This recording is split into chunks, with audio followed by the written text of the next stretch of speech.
Jeremy, jeremy.net.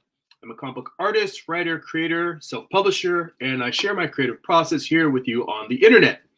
If you'd like to support this channel, get additional bonus live streams. Right now I've been running a art book study group where I'm going through the works of George Bridgman and doing studies from them and sharing and working along with other artists. You can get all of that as a subscriber on Patreon. Go to patreon.com/GERIMI. Patreon.com/Jeremy.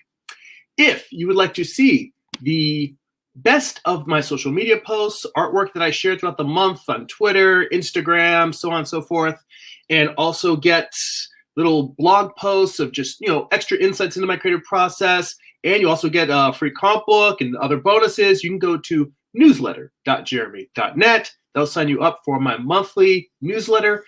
And if you would like physical copies of my comics, or if you read digitally on Amazon Kindle or Comixology, you can go to amazon.jeremy.net. That'll forward you to my Amazon author page. You can pick up books like my first graphic novel, Eye of the Gods. It's a psychological thriller about a man cursed with visions he can't control. It is a self-contained book done in one, black and white. And you can also get volume 1 of my current series, Morning Star, which tells the story of Lucifer's fall from heaven as a Western. So this is the first 4 issues of an 8-issue series, also black and white. And you can check that out all at amazon.jeremy.net. So let's get started. I keep wondering if I should start using some sort of background behind me, because most artists like to have their own artwork or a bookcase behind them as they work. I personally, the problem is that what would make a great backdrop is I have all of my comic book pages on my wall next to me, because this is the largest blank wall that I have in my studio, but I would have to have my desk turned in a completely different direction to have that as my backdrop. So far, that I think is not going to happen, but I'm wondering if I should put together some sort of virtual background. I might need to look into that. Let's see. Amaris is in the chat. She says, "Long time no see." Well, you know what? Thank you for showing up. And speaking of long time no see, I was going to mention that I'm going to be doing something. Well, not something new, but a return to the old. I've been trying to every other week. I've either live streamed or put up a time-lapse video, because I still had some old time-lapse videos that I hadn't finished yet. But I have pretty much gone through my library of unposted time-lapse, except for a few that I'm probably going to save for just Patreon, or probably just as a Patreon exclusive, because there's some stuff that might necessarily be great for the public. A little bit, some scenes from Morning Star that are a little bit more intense than appropriate for the live stream. Anyway, I think that starting next week, I'm going to go back to doing weekly public live streams. So I'm still going to continue doing my my Patreon exclusive ones, but I think that we're going to try going weekly, back to a weekly schedule for these live streams, and we'll see how that goes. And Trevor's in the chat. Goodbye, Trevor Nielsen. Says Skull. Also, if you guys have not checked out his episode, he was on as a guest a couple weeks ago. You should definitely check that out. Trevor's a great artist, great creator, fun guy to talk to. And it'd be nice for you guys to go check that out if you haven't seen that episode. So what we are doing today is we are in the gray tone phase of Morning Star. This is page 13, issue 8, and there are 40 pages, so I'm not quite at the halfway point in terms of gray toning it, but we're making some progress. My process now, we're making some progress. Pardon me. I'm also a little bit loopy because I am trying to cut back on drinking coffee on the weekends. So I am having some tea instead, and I am still kind of waking up because I am a slow riser.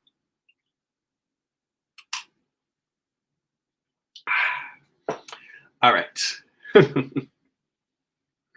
See, Amaris says, I forgot how to turn my characters into a real life, I don't know if it's a real life tapestry. I think that's what it said. A real life tapestry, thanks to my twin, or an RL tapestry. I'm not sure if, or if RL is real life or if it's something else, because I'm not hip to the lingo because my ass is an old man. But that sounds cool. Actually, you know what? Tell me what a tapestry is, because I'm not sure if it's just like a tapestry, like a banner for at a convention, or if it's something else. I'm always up to learn new stuff. I may learn something. I'm like, oh, that's cool. I want to try that. So yeah, let me know in the chat what you mean when you tell me that's you turned your character into a tapestry. And she says thanks to her twin, which, you know, always helpful, always good when you've got a family member that can jump in and share some knowledge and has the same passions. My brothers are just interested in sports and banking. So I am the sole artist. Well, I'm not the sole artist in my family. My dad also likes to draw. In fact, I signed him up for one of Proco's drawing courses, and he seems to be enjoying that quite a bit. But yeah, in terms of, you know, me having a family, a brother that's interested in art or comics or storytelling, that not so much. I love them very much. I'm lucky to have them, but this is not necessarily their passion. So when I'm starting with gray toning a page, what I usually try to do is I sit down, I try to figure out what are the panels that I want to spotlight. And usually it's just one panel, but sometimes it's two panels. So before I even get into the characters per se, I will start with just making one or two panels either lighter or darker than the other panels. And this one's a little bit more tricky in the sense that the top panel is not framed. So it's going to splash out into the rest of the page. I'm probably just going to have whatever tones I use on the first panel, maybe just come down about halfway around the first panel. So Amara says, in terms of the tapestry, she says, imagine a wall hanging made from yarn. Okay, so when you say tapestry, you are talking about like medieval, like old-timey tapestry, like you'd find hanging in a castle. You're full-on tapestry. Okay, that's the traditional meaning of the sense. I was just curious if there was some other meaning for it, or some other way of creating a tapestry, or a different way to use it. So, all right, that makes sense. And now with this page, I also tend to jump around a bit. Sometimes I've found that I like to work with what I want the tones to be for the last pattern and work backwards. Sometimes it's just a matter of jumping around until I get everything looking the way I want it to. So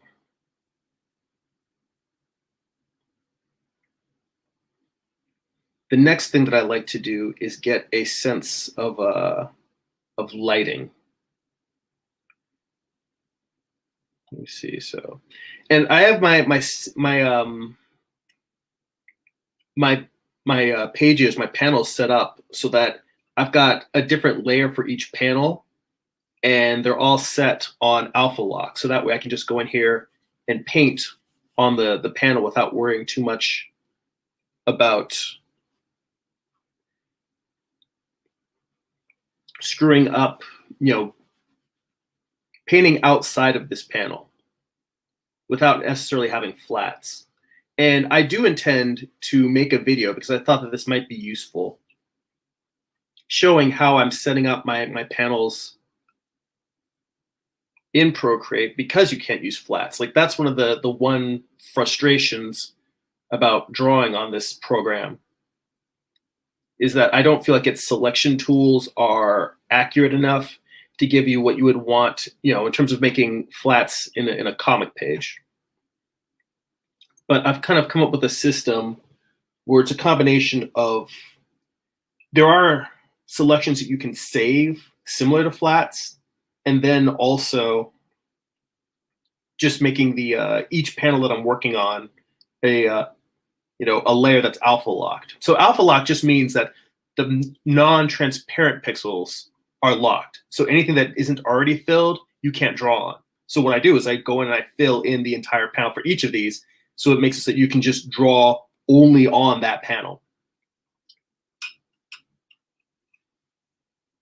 And if this sounds like I'm explaining it kind of half-assed, and It's a little bit confusing.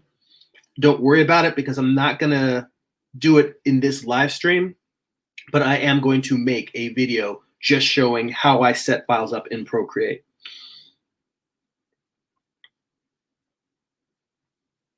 And for me, there's a lot of zooming in and zooming out as I go.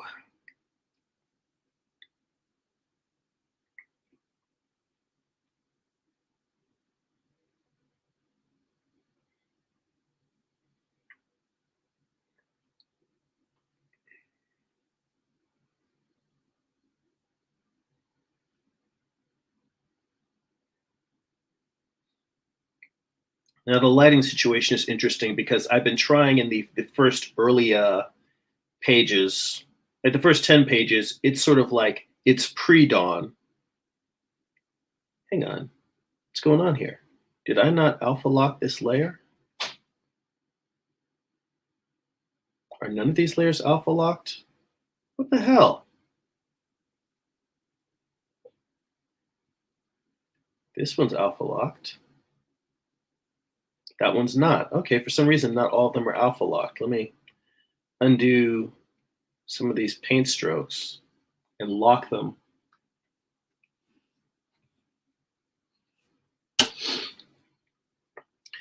Yeah, I was trying to get this page set up last night before starting.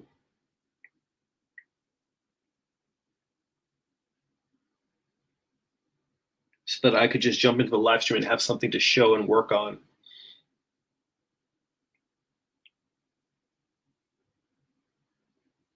And I realized that maybe I skipped some stuff.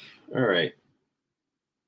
So yeah, to make the settings like adding masks, adding alpha locks, to fill a layer, duplicate it. Well, not duplicate. Duplicate it's on a different setting. But these things are all you just tap, or I guess it's double tap on the layer icon. You can go and bring those settings up. So now I can go through and check each one. Give it, I'll got a little check mark next to alpha lock. So it's ready for how I prefer to work. But that's all right. I don't mind. All it was me undoing a little bit of tones in the sky of the last panel. So I can come back and do that again. It's not a big deal. Didn't take me very long.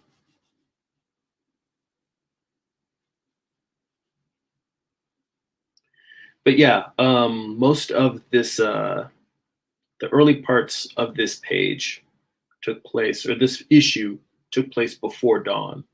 So as I come in here now, I'm trying to give that sense that it's morning, but there's still a little bit of dark in the skies up above them. So it's sort of like the sun is really kind of taken hold at this point now.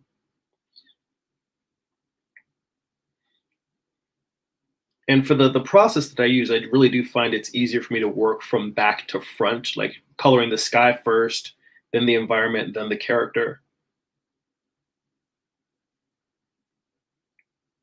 I have been known to jump around sometimes. And usually when I do have to jump around, maybe there's a lot of elements in a particular page, or it's just hard for me to figure out what I want to do with the background. And in those cases, sometimes I will go in and I'll use the selections that are available to, the way you can save selections in Procreate.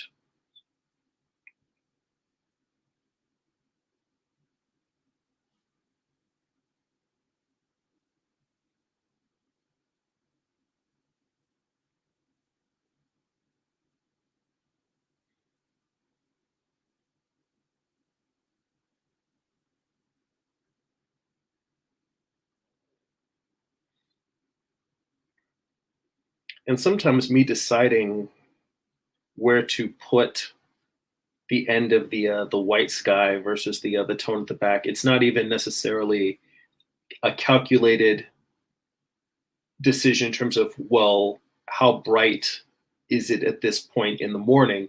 It's more of just, where do I want the sky cutting across the figures? So it becomes more of a design question than it is an actual, narrative. What time of morning is a question? If I can get them to, achieve the same thing at the same time, that's even better.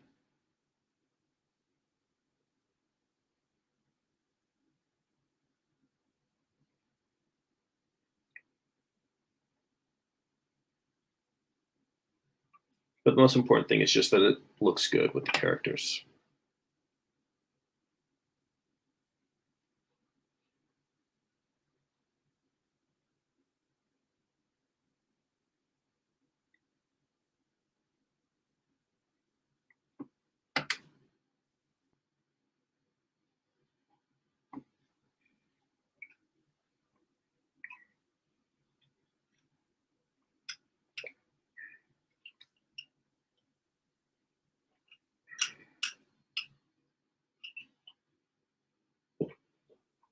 Now, I may change this at some point, but looking at the third panel, I almost want to leave this one darker, just because it's in contrast to the panel above it.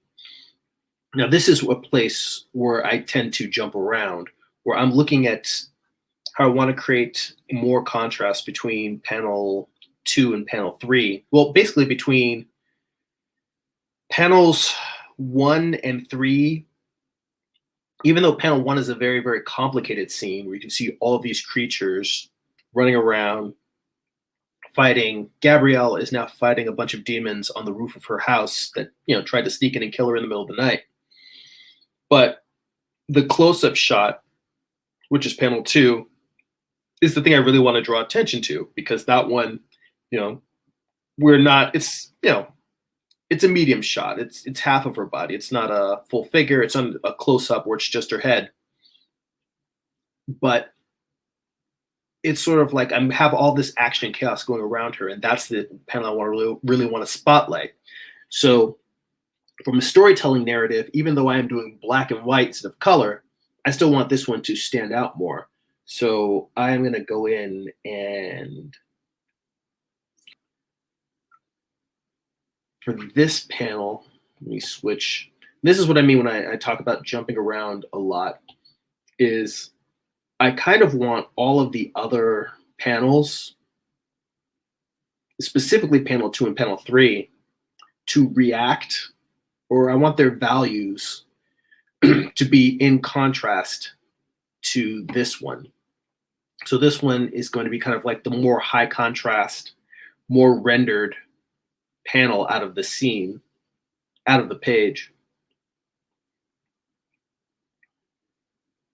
And the values of the other ones can be maybe a little bit less extreme. So it's almost like I'm planning to try and render the key, the value. I mean, it's all kind of a similar key because it's all happening in the same scene at the same time. It's not a page where I'm jumping around in time and space. But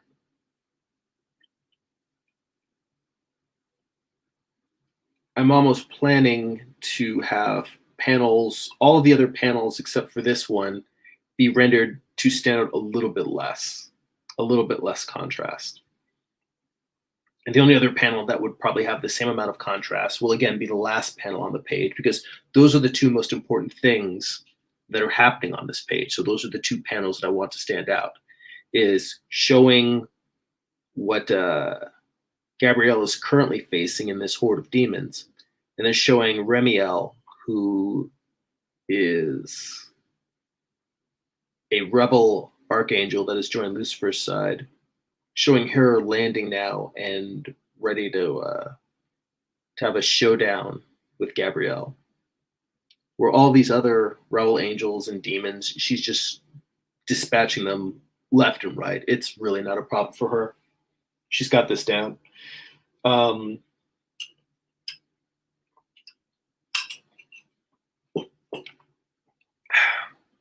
Yes, Trevor says, push and pull, like kneading clay to get your sculpture.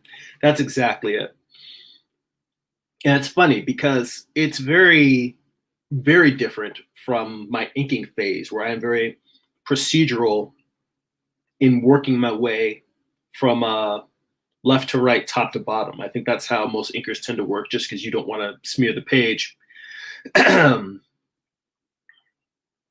Oops, did not mean to go black, I meant to go gray. But yeah, when you're inking, you definitely don't want to smear your page. You tend to be very procedural in how you're working and methodical.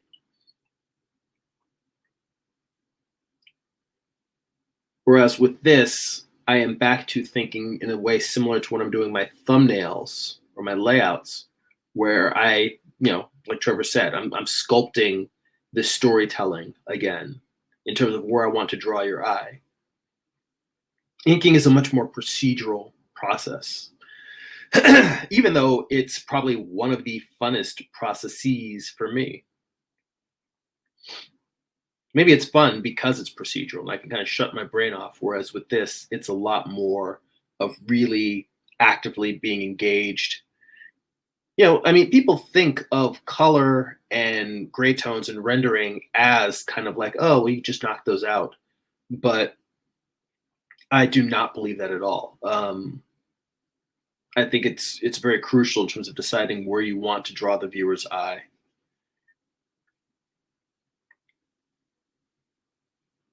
And I think that if I'm not paying attention when I'm doing it, I'm a lot more likely to screw up a page. There's a couple of pages that I've done already that I'm not going to try and get caught up in perfectionism, but there's a couple of pages I have done already that I am not 100% happy with, and I'm going to probably give those a sharper eye once I have the whole issue gray toned.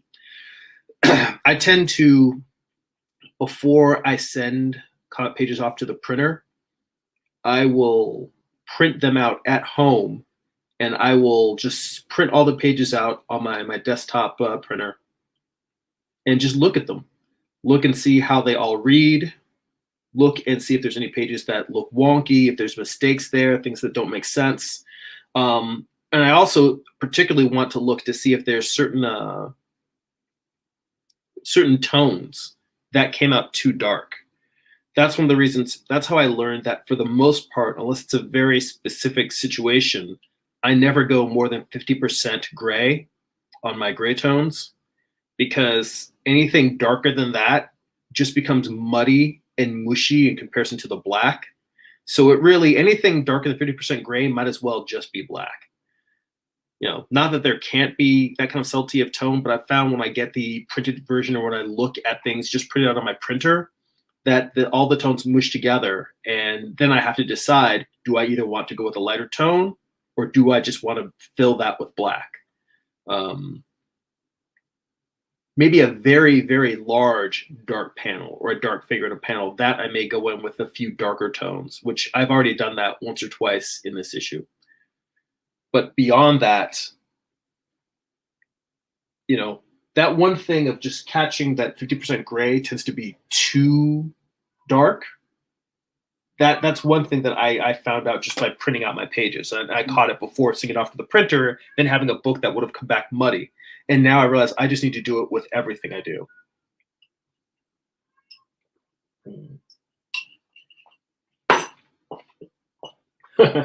Trevor says, I wish I could just knock that out on any step. Dede says, I can't stay, but stopping by to give you a thumbs up. Keep up the good work. Thank you so much, Dede. Thanks for popping by. I need to go back and check out some of your videos. I've caught some in the past, but I haven't had a chance to keep up with them. I think that's the challenge when you have other people that you meet online that are other creatives and they're doing cool stuff, is we're so busy doing ours, it's hard to make time to stay up with everybody else's work. But thank you for stopping by, and I am glad you are continuing to be creative and put work out there. Hang on, I've got a little schmutz on my screen. I need to move drawing over so I don't draw on it while I'm fixing that.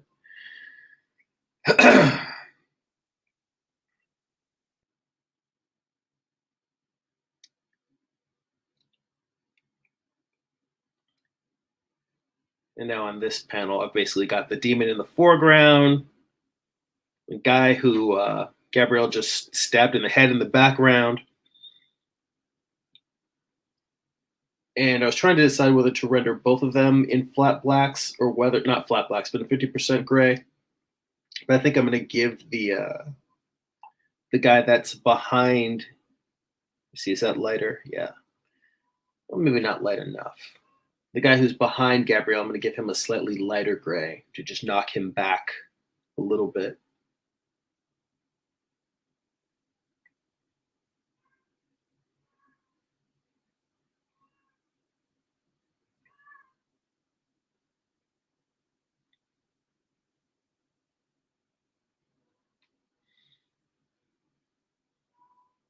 Let's see here.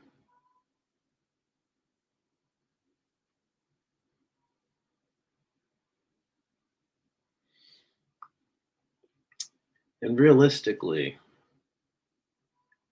I'm trying to decide whether I want this to be a little bit darker because I want this figure that I'm filling in, whose hand is reaching for Gabrielle. I want him to kind of be flat toned and not have as much light rendering as, say, Gabrielle does. Hang on a sec. One of my cats is freaking out. I need to find out what's going on.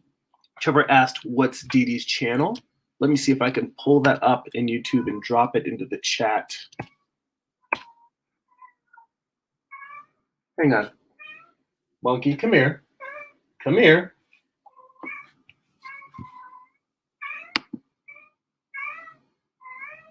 Come here. What are you freaking out about? Come here. Come here.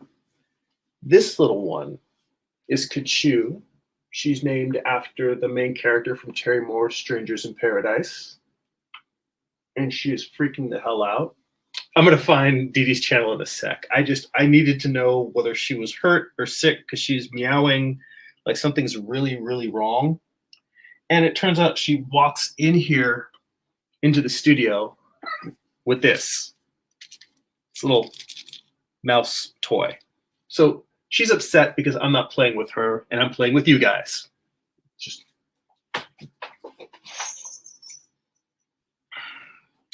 all right. Let me see here.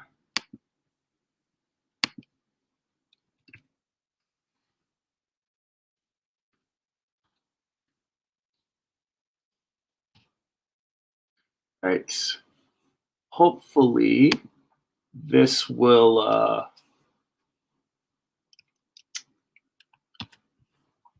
let me post in the chat,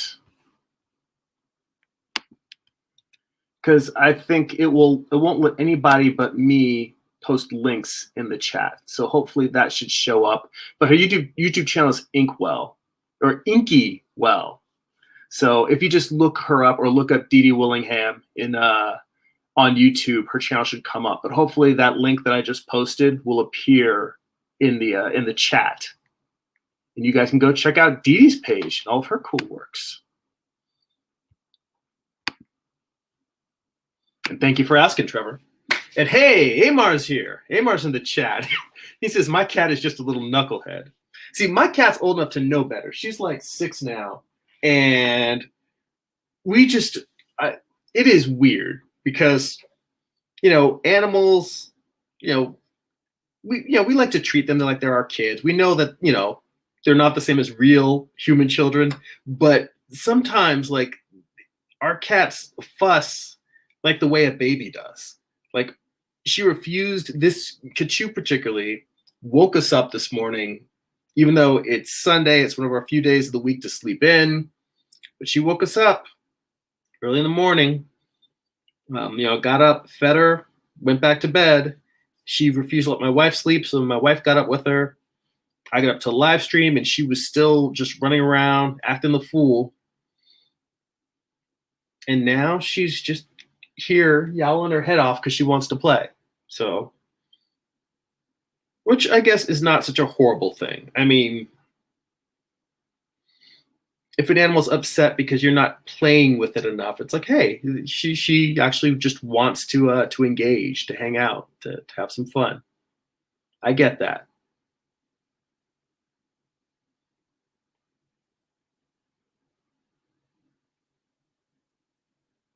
but it's a little nuts sometimes. Cats in particular, people tend to think of cats as really aloof and standoffish, and these cats are so needy. They're needy because they really seem to love us, which I am grateful for. But it's like everywhere we go, everything we do, they're like, "What are you doing? Where are you going? What's happening?" I look around, there's one like underneath my armpit trying to nuzzle me, which is very, very cute. But it does make it hard to get anything done sometimes.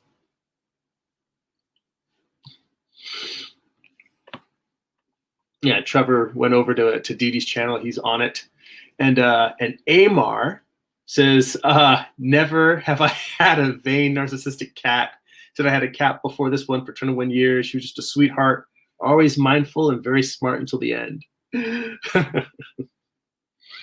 You know what's funny? Speaking of vain cats, I don't know why, but for some reason, Kachu will get into the bath, will go in the bathroom, and she'll climb up on the counter, and she will get in front of the mirror and put her paws on the mirror and start like just pawing at the mirror, like she's trying to get to the cat on the other side.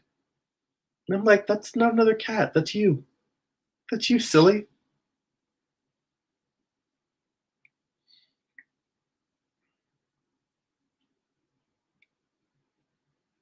If this were a more highly produced YouTube channel, I would have a clip ready, and then going that my producer would roll the clip of her, because I've filmed her doing that before just to send to my wife.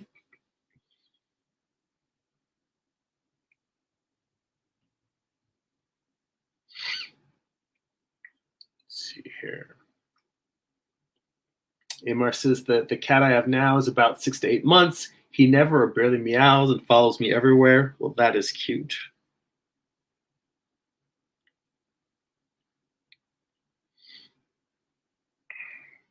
We have two cats, Kachu and Khaleesi, and they are very competitive, which is odd. Well, not odd, but the vet told us that when they were kittens, they would not let go of each other's sides. They would just be wrapped around each other constantly, purring, nuzzling each other. They were very, very like best friends. And the vet said, well, don't be surprised if they grow out of that as they get older. Particularly, two cats of the same gender can be very, very territorial, which they are. And more often than not, what they're fighting over is my wife and I. They're fighting over our attention, which we try to liberally give to both of them, but they will very definitely, they fight a lot more now as adults than they did as kittens, which is a little bit disappointing, because when they were kittens, they would just be curled up next to each other and, purring and cleaning and grooming each other. And it was like that super adorable, like, aw. And now they will just say, hey, I want to cut your head off.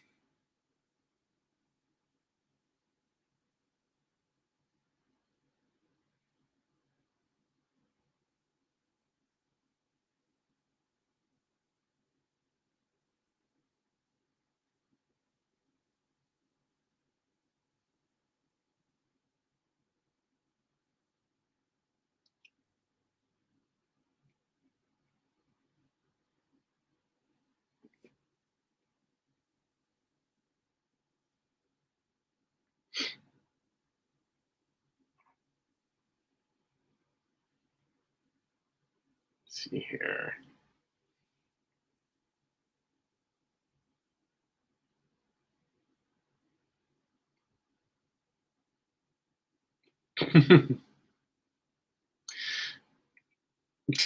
Trevor says all cats are narcissistic. Everything is about them, getting you to do what you want.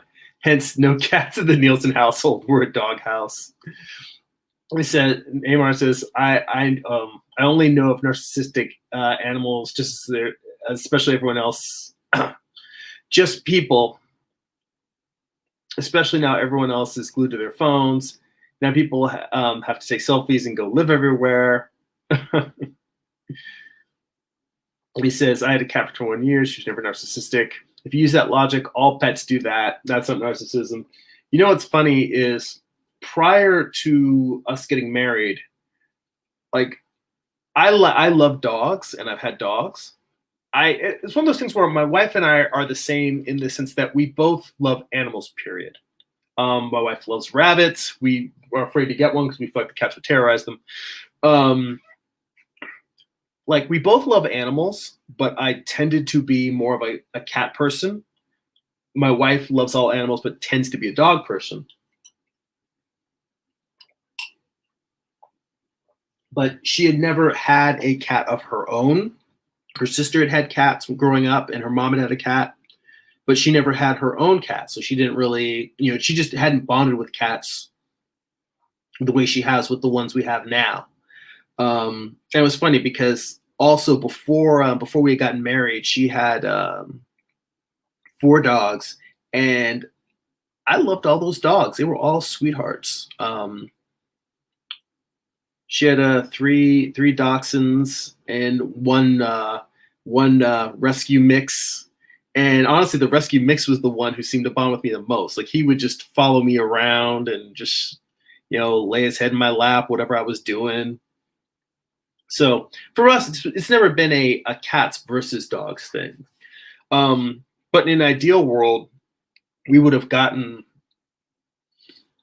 I think that she's still raw from the last of her dogs passing, and wasn't necessarily ready to get another dog. But these kittens needed a home, and when we took them in, it was just like love at first sight. But that said, in a perfect world, we would have raised puppies and kittens together, so that the dog wouldn't necessarily be hostile to it, and the cats would just grow up thinking, dogs are normal. So we feel like that's the best way to create a scenario where you can raise dogs and cats together. Now, I personally have not tried that, but I feel like it makes sense to me that that's the best way to have dogs and cats that get along, is just raise them together as kittens and puppies.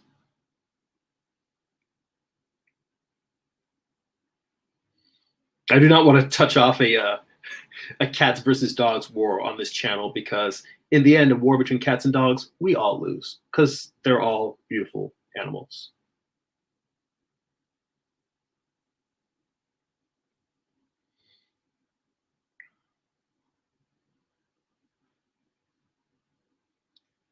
So yeah, I'm just going in here and normally rendering out one thing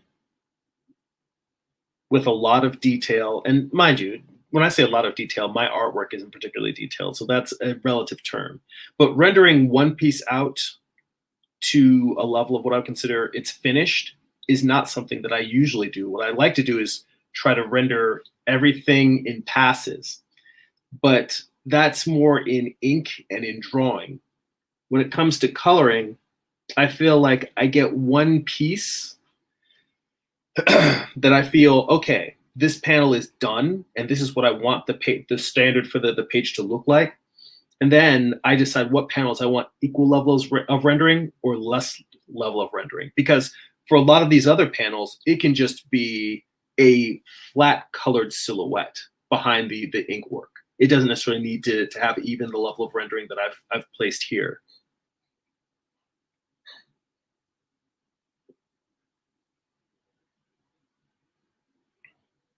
Oh, let's see, a couple other questions. Let's see. Amar says people are narcissistic animals, which I agree with. Can't talk. He says animals can't talk, so they have to communicate in a way humans understand. Dogs are too needy for me, and I'm not walking around picking up one's poop. Well, here's a funny thing for you, Amar. We have our litter box, and because we don't have the little sandy litter that that most people use in litter boxes because it bothers my wife's asthma, for the most part, we use like this clumping big litter.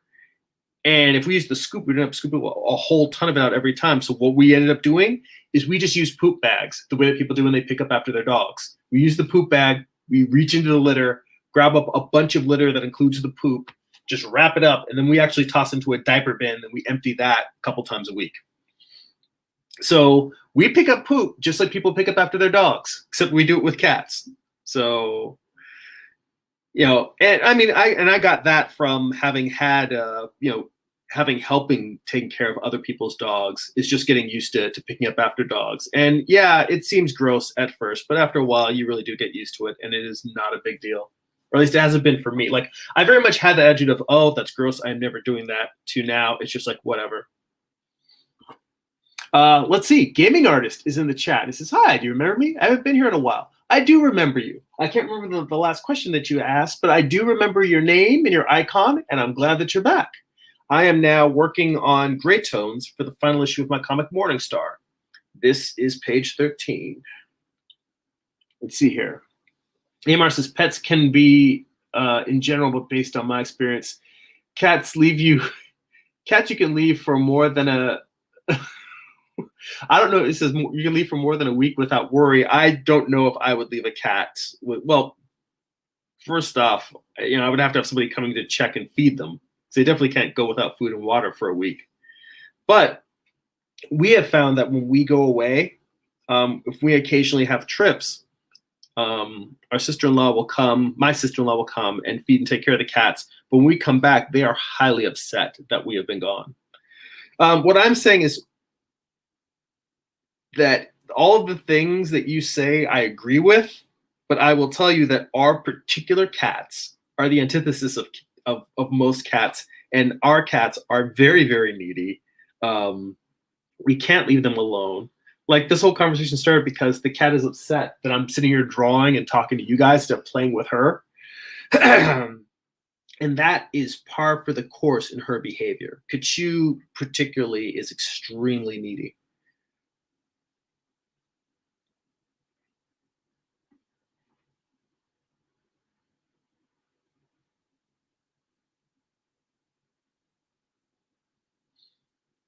But it does not make us love her any less. It just makes us cranky in the morning when she's waking us up.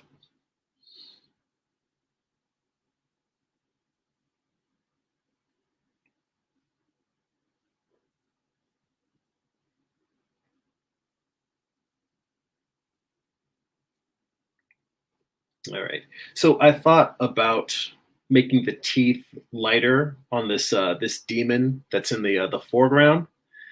But I decided instead I want to leave it all in that dark value, just so that it sort of like solidifies it as a foreground element that's dashing towards Gabrielle. So now that I've got this panel pretty rendered and I'm pretty happy with it, the next question becomes, how do I make this contrast with the panels above and below? Like I said earlier in the stream, really it's creating visual contrast between these panels and the panel that I want to stand out. So what I'm going to do now is I'm going to go up to panel 1, and panel 1 includes all of the frames since it's open, and I'm going to just color drop in white around that. And then the next thing I'm going to do is come back in and sort of gray tone around this area. And the question I have from the start is, how gray do I want to go? Lack of coffee kicking in. Let's see here. Trevor says, damn, I think I touched a nerve. Sorry, I lit that fire. Amar says, when I had to vacation from my job. Yeah, Amar says, I'm fine, just facts based on experience. Everyone's experience is different. Yeah, this does not need to turn to the cats versus dogs war. I mean, you know what? What the hell? I mean, I'm not a snake person, and I don't know how capable a snake is of loving a human being or another animal, but there's people who have snakes as pets and love them, and I say, God bless. Get yours. But yeah. Gaming Artist says, It looks good. Talking to the page. Thank you so much. And Ion Rocks is back. Ion Rocks, dude. Thank you so much for coming back. Good to see you again. I hope that you are doing well, taking care of yourself and being healthy. Amar says, is this the last page or are you doing tonal values now? I'm doing tonal values now. So the whole thing is inked. I'm doing tones, and this is page 13 of gray tones. So I've already toned the first 12 pages. So I'm not quite halfway done with the gray tones yet, but I'm making some progress. Trevor says, cat people are so sensitive. You know what? I know that I myself am a little bit on the sensitive side. I can be a little bit of a delicate snowflake. I will definitely acknowledge that. I think we're just protective of our little furry wards.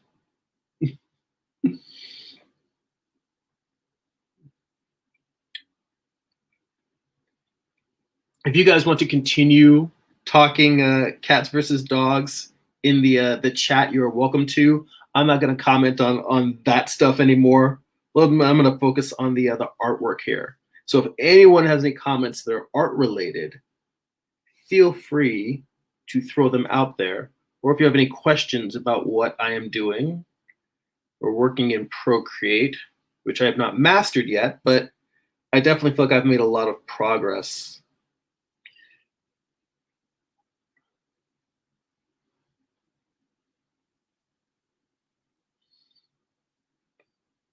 I just need to decide whether I want this to be a, you know what, I'm looking at this panel and I'm setting it up to, there we go. The interesting thing with this is that you can control the paint bucket, the threshold, simply by, you hold on an area and drag and drop, but then if you continue to hold, it gives you the threshold control, like the tolerance in that you would have in Photoshop. The paint bucket gives you the tolerance. The holding down gives you control of the tolerance. That way I can slide it around, because if you, this little thin line of white, I don't know if it's showing up on the screen for you guys. There's a little key line between where the lines I originally drew and where I filled, where those were. If you get the tolerance just right, it'll fill including that. I did not get it just right. But also looking at this, I feel like I need to make this just a little bit darker. I'm going to go down. There we go. One more value. Just so it pops, just so it gives me a little bit more contrast. Let's see here.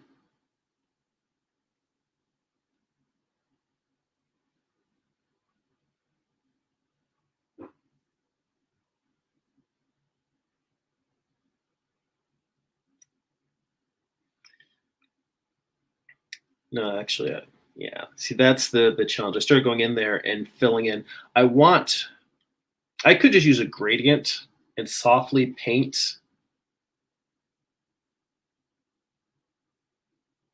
the area below. But for some reason, I have found that I enjoy more when I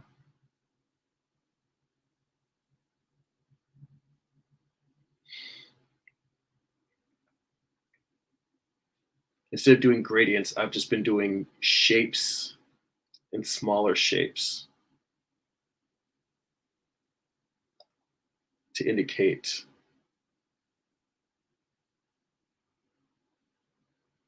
a transition.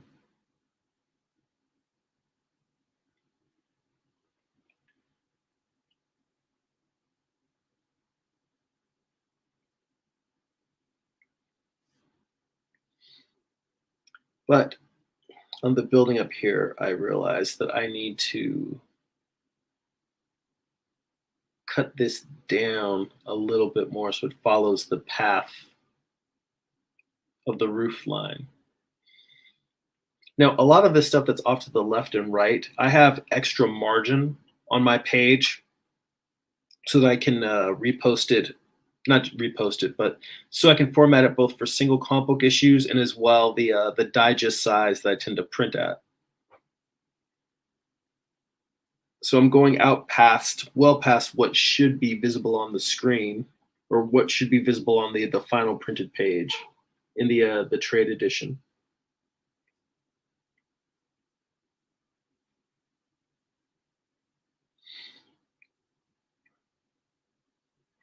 And I'm thinking maybe I'll go a little bit darker and throw some trees back here just to give it a little bit more atmosphere.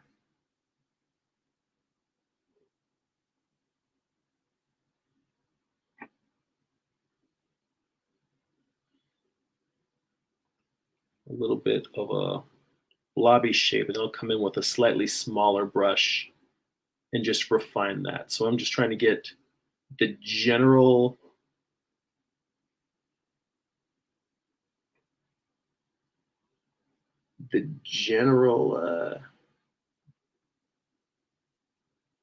masses of what I want without really painting in super detailed trees. Because again, it's not something that's important, and that's another constant fight that you're a balance you're trying to find, where you want something to feel finished, but you don't want to over render things that really aren't of significance. Little trees in the background. I just want to give the suggestion of what these masses are. I mean, I could get in there with like a leaf brush and just paint scatterings of leaves on there.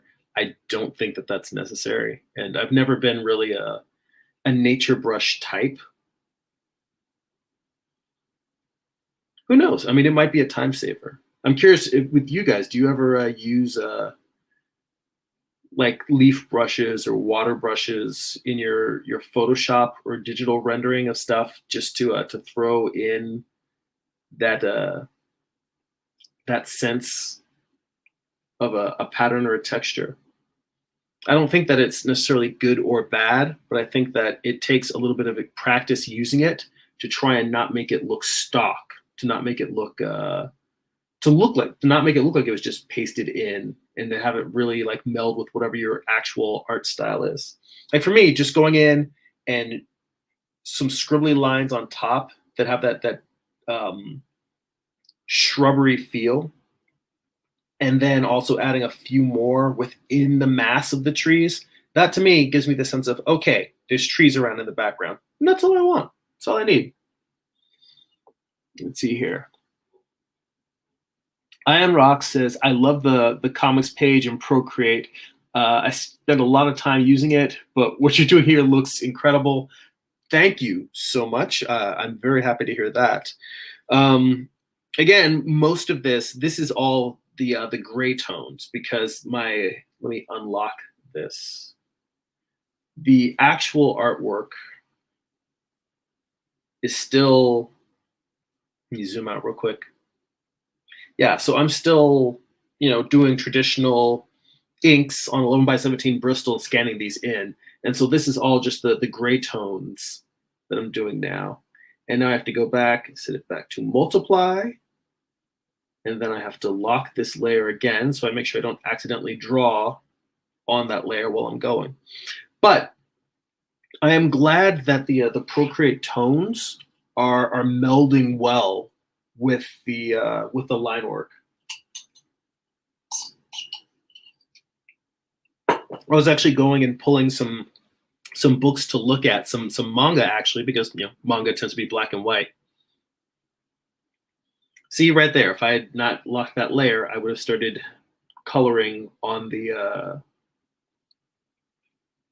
line art. So these are all things that you learn over time to try and put in tools to keep you from screwing up your work. You do enough times where you start rendering on top of your line art that you're like, I gotta make sure that when I'm not intentionally doing it, that I keep those layers locked so I don't screw it up.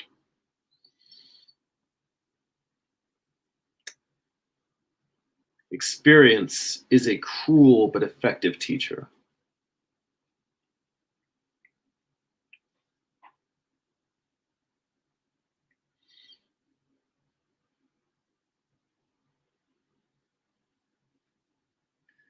But yeah, I was looking at some manga pages, and just to kind of look at some different perspectives on people that were working in specifically in grayscale as opposed to only black and white line art. Like Frank Miller, I love Frank Miller's work, um, but he's not really doing the grayscale thing with Sin City. It's all black and white, which I'm intentionally using tones here. Although early on in Morningstar, I think I was trying to do a little bit of Sin City. Maybe not as high contrast, but I was trying to do as much of the storytelling just in ink and all of the rendering and the values. But in the end, I think that the gray tones really lent a lot to the visual storytelling and just became part of my process. And it's funny that you mention what people can do in Procreate being really awesome, because that is going to be something I'm going to experiment with.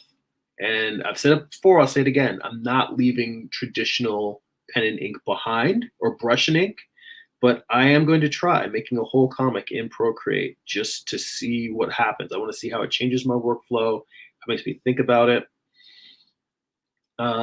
I mean, there's definitely things that I can see here working in values that I would change slight things about the ink lines. I would maybe move shadows into different places. I would leave some areas more open. And I've never been particularly good at doing an open line style.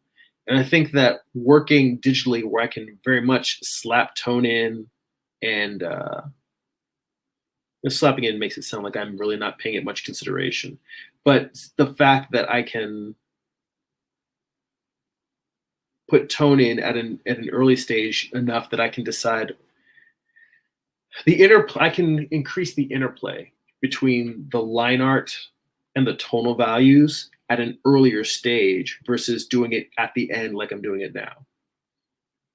And I think that may change the way that I approach inking. And I don't think that's necessarily a bad thing. I don't know if it's necessarily a good thing. It's just me trying shit out.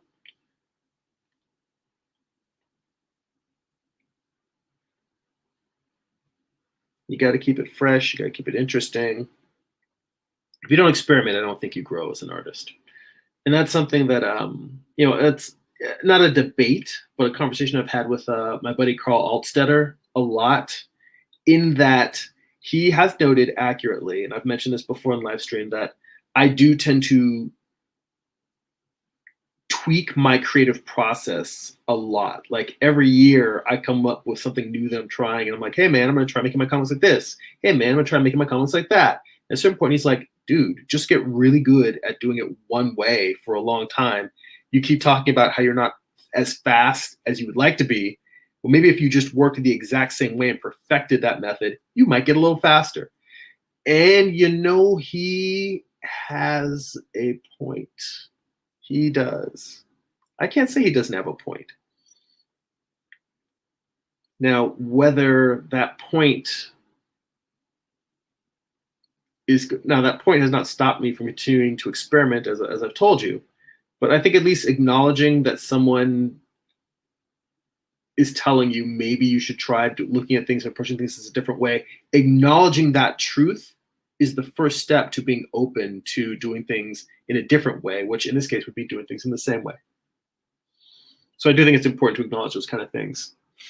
Let's see here. Some comments. Let's see. Amar says, I have still not been able to get into Procreate for any production work now. Translating it to PC, yes, but I do that with Sketchbook Pro. He says, I still can't get used to doing work on tablets. They still feel like toys to me. Well, I have the nice thing is I've got an iPad Pro, which I've tried drawing on a large Cintiq for work, and it actually feels like it's a little bit too much space. And I don't really like a big part of it is the Apple Pencil, because I will tell you generally, I know that Wacom does make a smaller, more pencil-sized stylus. I don't like the big, bulky Cintiq stylus. I that seems weird to me. I don't know why drawing with a tool, why the size of that tool seems to bother me so much, but it does.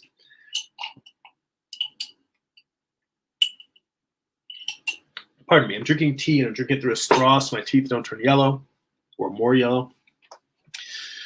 Right now, the way I'm working is I actually have a drawing board. So we're sitting right now. You're looking at me. My camera is above my not above, but it's at the end of my drawing table. On my drawing table, I actually have a drawing board and I have an iPad. The reason why I have a drawing board on top of the drawing table is because the iPad is being propped up, or the drawing board is being propped up by a yoga block. So I have this thing at an even higher angle because I can't have this the laptop that's here that you guys are looking at me through at a high angle like this, and my drawing table won't go at any higher of an angle. But I found that by drawing, having this at a more upright angle, it feels kind of like drawing at an easel. And it's odd to me that the things that feel like, oh, this doesn't feel natural or it feels awkward, a lot of those things I have found are ergonomic. By putting things at the right height or the right angle so it actually feels comfortable for your body, that has made a big difference for me personally. And I can't say that would be the same for you or anyone else. I mean, it may be that for some people, working digitally is just never going to work for them. And I get that because for a long time, I did not feel comfortable working digital. For some people, they may never feel comfortable working digital. But if you're ever, thinking about it, messing with the ergonomics to try and make it feel physically like what feels comfortable to you when you're drawing traditionally, that changes it a lot. If you're interested in trying it, which, maybe you are, maybe you aren't. But yeah, Amar says also, my eyes are old and those screens are too small for me. That's the thing. I'm working on an iPad Pro, so it's a larger size. I mean, even now, sometimes I have to lean forward just to read the chat. So my eyes are definitely going with me as I'm going old man. He says, I will stick with Clip Studio Paint. It's made for making comics. Whatever works for people.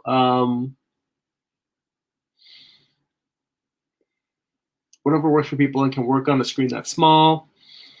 And Amar says, I know you can project your tablet on a PC, but that is not seamless. And Trevor says, open line like ligne claire, which I've never known properly how to pronounce that. Like Hergé and the oddly enough, I can pronounce Hergé. Like Hergé and the Belgians. Yes, exactly. It's funny. I was just talking to someone yesterday about the fact that I have never really explored the clean line look. And I depend very heavily on hang on, let me get the threshold right here. No, threshold's down to 0. I must not be. Okay, that's why, because this isn't a closed shape.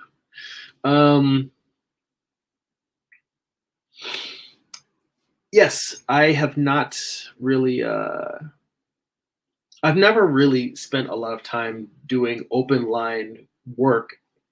And I feel like it's extremely hard. It's extremely challenging because you have to create that sense of volume and shape, but you're creating it just with line as opposed to using shadow.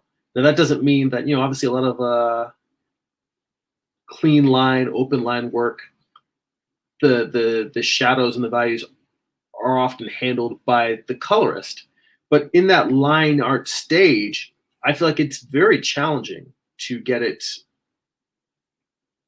to feel complete and finished. I mean, a lot of people do make very clean, open line work, and it feels finished even before someone comes in and colors or adds tones to it.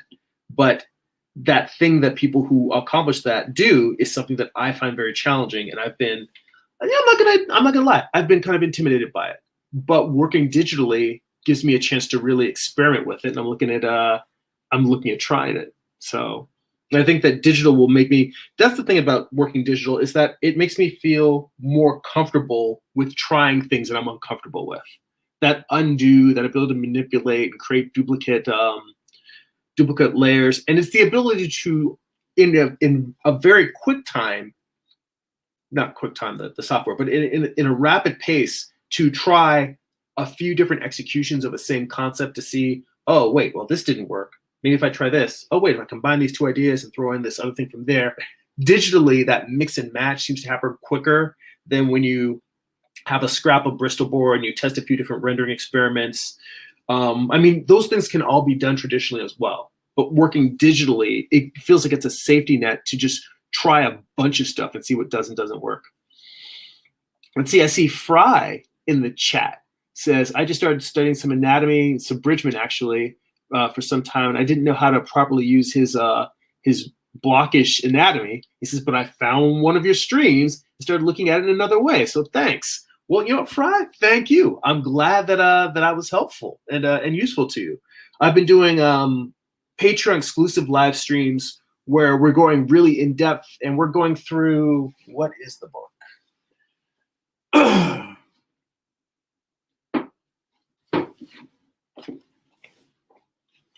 Bridgman's Complete Guide to Drawing from Life.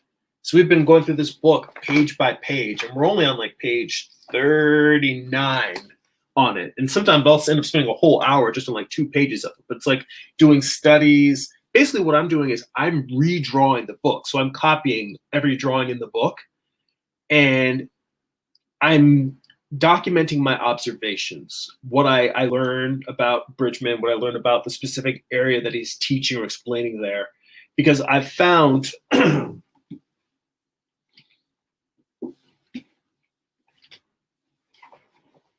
that, you know, by sitting there, it's one thing to just look at an art book and say, okay, this is how this person says to do it. But the act of copying it, for me, it's not that I'm doing master studies, like I'm trying to draw exactly what Bridgman draws. It is that I'm drawing for understanding. So in the end, if my drawing looks like Bridgman or doesn't look like Bridgman, that's irrelevant. But if my drawing captures what Bridgman was trying to teach with that particular drawing, to me, that's a success. So I'm drawing to interpret and understand Bridgman's work. Let's see here. Oh, Amor, we're back to talking tablet streams. He says the 9.12 is not even big enough for me, and the 2+K I can, and for the 2+K I can have a large drawing screen tablet for that same cost. Let's see.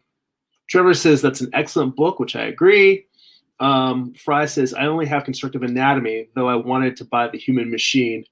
Well, I will tell you that I actually own, Christ, I'll show you.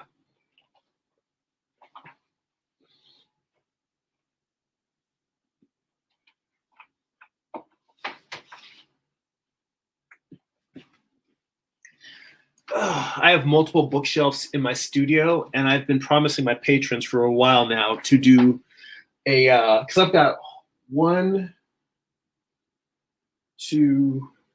I've got 3 bookshelves that actually have books on them. Then I have a 4th bookshelf that has art supplies in my studio area, and that's only in my studio. I've been promising for a while now to do a tour of our actual family library where I've got all of my comics and a bunch of other stuff, and I'm going to do that at some point. But what I was going to say is I have 1, 2, 3, 4. I've got 5 Bridgman books. Oh, that's actually probably better because it's landscape.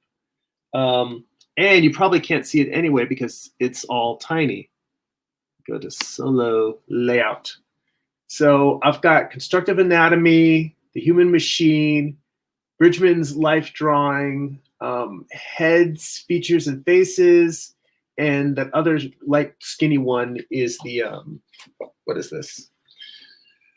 Drawing the draped figure.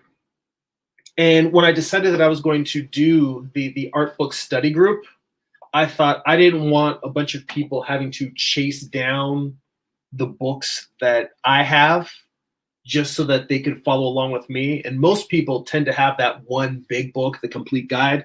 So I went ahead and just got that book. Because that way I figured let me go to where everyone else is, which if most people are going to follow along, they must really have that book. I'll tell you what. When this video is over, I will put a link in the description for the complete guide, because this book does not have every single drawing and every single example that's in Constructive Anatomy and the Human Machine, all these other books, but it has most of what's in all of his other books combined into this one. So this is sort of like it's the Bridgman greatest hits. I'm still keeping all of these other individual books because there is stuff in there. There's still some gold in there. But if I ever want to go like just on a trip and I want to sketch with me, it's nice to just take a smaller book that I can toss in a bag. But if you're looking at getting more Bridgman books, I would actually probably consider getting this book first. Well,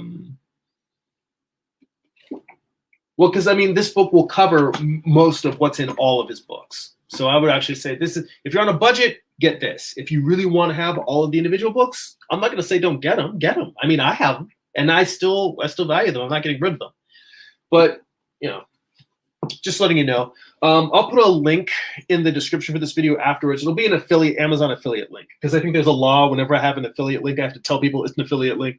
So. Oh, but that helps support the channel, because if you buy it, I get a small commission.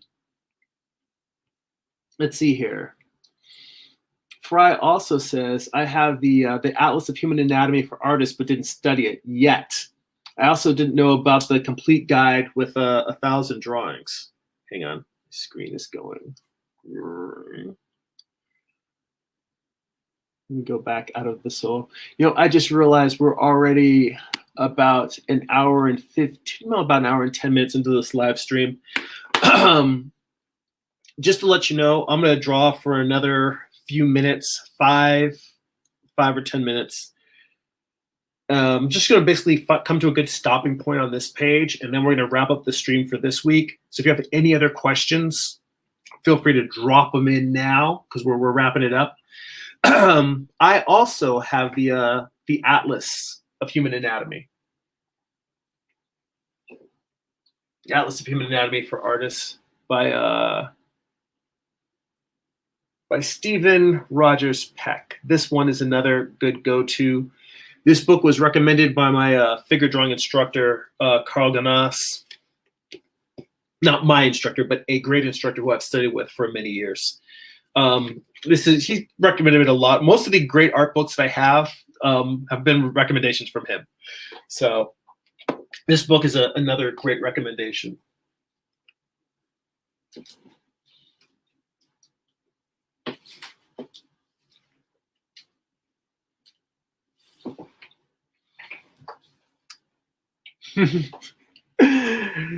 Amar says, I think I shared the Loomis book on your Discord. Yeah, Chur says, need to get the Loomis. I mean, I will tell you, for me, my only regret is that Figure Drawing for All It's Worth is the only one I have, because I should own all of the Loomis books. But for me, the big part of the art book study group that I do on Patreon is that I have dozens of art-related books. Like, if you actually look at all of the instructional art books I have, not just books that are like, you know, sketchbooks or portfolios of people's work. If you just look at the instructional art books I probably have close to 100. All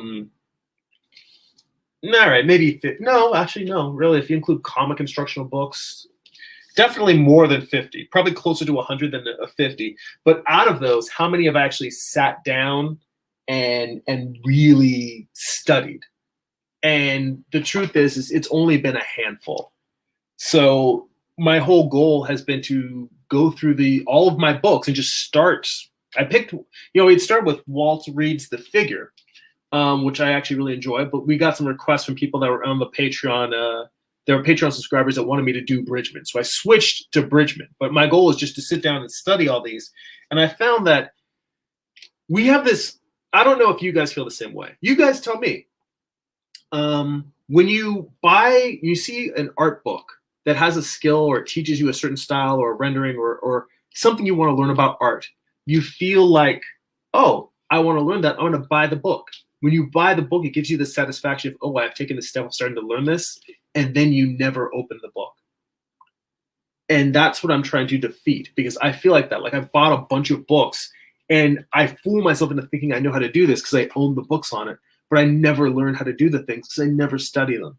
And that's been my goal now, is to actually sit down with the books that I own and study those instead of just collecting more and more art books, because I'm running out of space. But there's still so much I need to learn. Okay. Let's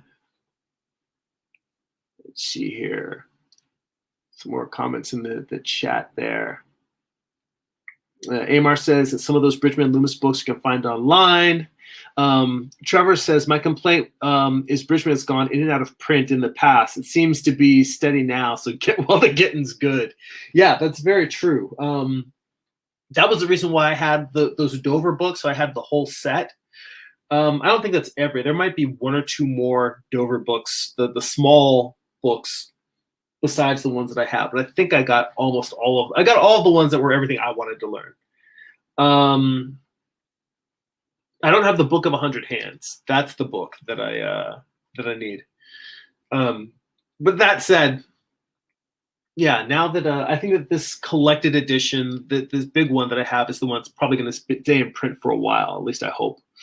Let's see here. What else?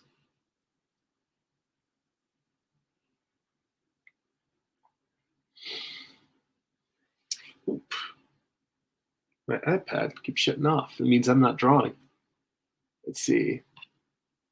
Trevor says, I've copied some pages. Yeah. Amar says, I like Loomis more than Bridgman. And Trevor says, I've copied some pages, but not the whole tome. That for me was a process that I had started where I was trying to just continue to learn, like me really realizing how big my deficiencies as an artist were, and that I needed to make it part of my regular practice to study. And so what I would do is once or twice a year, I would sit down. Now, mind you, these are the smaller Bridgman books, so they were maybe 100 pages. But I would sit down for an hour a day and I would copy the drawings from the books. Like the thing I mentioned earlier about copying for understanding, not copying to duplicate exactly what Bridgman has down in the drawing. And I would just do that. Twice a year, I would just pick a Bridgman book and draw it. And I did notice that my sense of understanding improved. And I realized that I need to start doing that. Even though the art book study group, we're doing Bridgman right now, I plan to go through all of my art books over time, because I realized that I need that for most of my books. It'll be interesting to see what happens with books on perspective, because perspective is so much more of a dense subject, but is also one that I feel like I need to step up my game. Because I feel like perspective is one of those things where if you don't really understand it, then it makes it hard. Believe it or not, I feel like perspective can have a deep effect on your figure drawing, because to create things that feel volumetric, you kind of mentally have to break them down into simple volumetric shapes. Doesn't matter whether it's cylinders, cubes, spheres, but you need to have that ability to break them into conceptual volumes. And if those conceptual volumes are not in perspective, your figures are going to be out of whack. They're going to be all wonky. So to that degree, I remember taking a class. There's another instructor at the Animation Guild in Los Angeles, John Messer, and I've been meaning to take his perspective class for ages, but he had an environmental design class that I was like, great, I can get the best of both worlds, because I can study from him and I can also learn a lot of his, ask him questions about perspective. And that's exactly what happened, because he's a great teacher and happy to share all that he knows. Let's see, I went on a little bit of a tangent there. Let's see here. Amar says, I have PDFs for the Loomis, and now room for more art for the Loomis and Bridgman, and now room for more art books. He says, I also have the complete anatomy book for Bridgman. Trevor says, book fetishes. Yeah, I've got that problem. And Amar says, most of those books just collect dust. Fry says, you can never learn enough. Amar says, most books, if I get them, have to have a purpose, because most teach the same thing, just in a different way. And Fry says, ever since I started drawing digitally, I got used to this cartoonish comic style, and I want to experiment a bit, so I decided to force myself to study anatomy every Sunday, first day. So far, so good. Well, I am happy to hear that, because one of the most important things about, trying to improve your craft is, having a level of consistency. Picking a time of day or week and sticking to it. For me, these live streams are a form of accountability for me, because, I may not finish a whole comic book page. In fact, it's very rare for me to finish a whole page while I'm talking, because I'm working slower, because, I'm interacting with you guys, I'm talking with the chat, but I'm showing up every week. And I know that I'm going to be spending at least a little bit of my my Sunday drawing, working on making progress on my comic. And when I finish Morningstar, it'll be making progress on whatever the next thing is. But there's something very valuable about having a schedule and committing to that. So I'm glad to hear that you're doing that and that you're making some progress. Let's see. Amar says, that's why I like doing 3D, because you get perspective for free. Animation helps you as well, because in animation you have to do a ton of drawings from all areas. Very, very true. Although I have found that for me, the getting the perspective for free, it just makes me lazier about hand-drawn perspective. I think you probably have a more observational approach to it, and you're trying to make sure that you're keeping yourself honest. With me, if I have a tool that's just making it easier for me to do it, then I end up getting worse at the thing that I'm not actively practicing. But I think you're probably more cognizant of that than I am. So that is good. So I think on that note, I think we're at a good place to wrap up this week's live stream. So, I'm going to keep making some progress throughout the week. I'm Morningstar. Let's see. Fry says, I'm such a lazy scum. I can never stay consistent, but I'll try for the sake of my passion. You know what? We all get lazy sometimes. Hell, I loafed off and was spending some of the weekend reading some X-Men comics, because my brain just needed to unwind and read Cyclops blasting people with his optic blasts. We all need that sometimes. But as long as you can stay, live it this way. The worst thing you can do is, if you fall off your schedule, to say, oh, well, I fell off, so now I'm just going to give up. If you fall off your schedule, because everyone does, get back on again. That's the most important thing. It happens. It's okay. You're human. It happens. Come back to it. Amar says, thanks for the stream. I'm going to get back to these thumbnails. Fry says, neat. Too bad I was late for this stream. Well, hey, don't worry about it. That's the beauty of the internet. You can go back and watch the replay and catch the beginning parts that you missed. All right, so I'm going to go back to me here real quick. And I'm going to tell you again, if you've been interested in the things we were discussing about on Patreon, the art book study group that I'm having, where we're going through and we're drawing through George Bridgman, you can go to patreon.com/Jeremy. It's patreon.com/GERIMI. All of the issues of Morningstar up till now, issues 1 through 7, they're available. The pages are posted on Patreon, so you can already read those if you want to. It's one of the rewards for being a Patreon subscriber, along with the art book study group, along with seeing all the other work that I make for anyone else, along with exclusive blog posts. All of that's at our rewards for subscribers at patreon.com/Jeremy. And if you go to newsletter.jeremy.net, you can sign up for my monthly newsletter. You will also get a free digital download of a Morningstar sketchbook. Within the newsletter, you get to see the best of my blog posts from the month. You'll see some of the Patreon posts that I share on, some of the exclusive Patreon posts. A little bit later, I may take some of those blog posts and put them out in part of the newsletter, along with some of the images, more work in progress. A lot of animated GIFs of these. So as you've seen me working on this live stream, A lot of those, I'll just take snapshots of a page as I go along and work on them. So you can see a little GIF with 10 different images showing how a page develops. Also little bits of just slice of life of what's going on in my world, what I'm up to. That's all at my newsletter, newsletter.jeremy.net. And again, if you read physical, and I know you do, because your bookshelves are heavy and weighed down like mine, amazon.jeremy.net. My first graphic novel, Eye of the God, psychological thriller, about a man cursed with visions he cannot control. Done in one, black and white. Morning Star, this current series, Lucifer's Fall from Heaven, told as a Western. Volume 1 has issues 1 through 4 of an 8-issue series. They are available on Amazon. They're available on Kindle if you read digitally. They're available on Comixology if you want to read them issue by issue. That is all of the stuff. So guys, again, thank you so much for checking it out. Thank you, Trevor. Thank you, Amar, for the comments. Fry says, I'll look into it once I pay my college taxes in Eastern Europe.